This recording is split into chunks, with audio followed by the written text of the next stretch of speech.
Yo, Jonathan here, and this is a look at my 714 Dolby Atmos Ready workspace, which is powered by the Apogee Symphony IO Mark II. So for a quick breakdown, I am running this through Logic Pro on a 14-inch M1 Max MacBook Pro, which is then connected to the Symphony IO Mark II via Thunderbolt. They market this as plug and play, which is a little wild, and I don't know if you'd necessarily associate those words together in the same sentence, but I can assure you it is plug and play.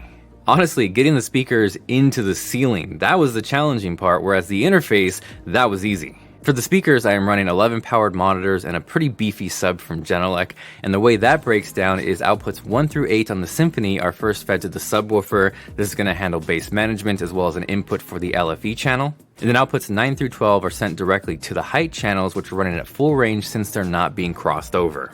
Now, where the magic happens is with the Symphony Control software, especially after the latest update, which is specifically tailored for immersive audio.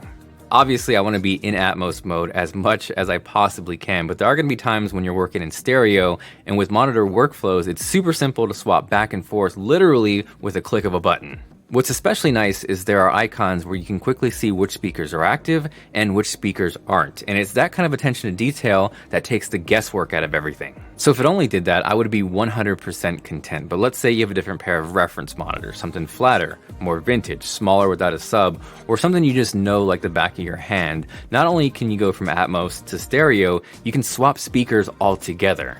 You can do this with up to 3 different speaker sets, and I've seen more complicated setups where the idea of going from Atmos to stereo or back to Atmos is a whole process. So here, having that ability to go from mixing to tracking to Atmos to stereo, 2 completely different speakers altogether instantly in real time is incredible. Additionally, one of my favorite things about Apogee is the macOS integration. So having volume control directly on your keyboard is kind of underrated. You then take that a step further in an Atmos space, and having that control anywhere in the room is just kind of the chef's kiss. The less you have to be in menus, configuring things, troubleshooting things, and the more you can kind of just let the tech get out of the way and focus on what you want to focus on. For me, that's all I could ever ask for. The other breakthrough with this setup that I'm super excited about is the ability to play 714 Dolby Atmos music natively within macOS. So being able to mix and make something in Atmos, and then a split second later hopping over to Apple Music and being able to listen in full 714, I think showcases how powerful this interface is. So if you're looking to jump into Atmos, to me, the Symphony IO Mark II is the interface to get. If you want to learn more,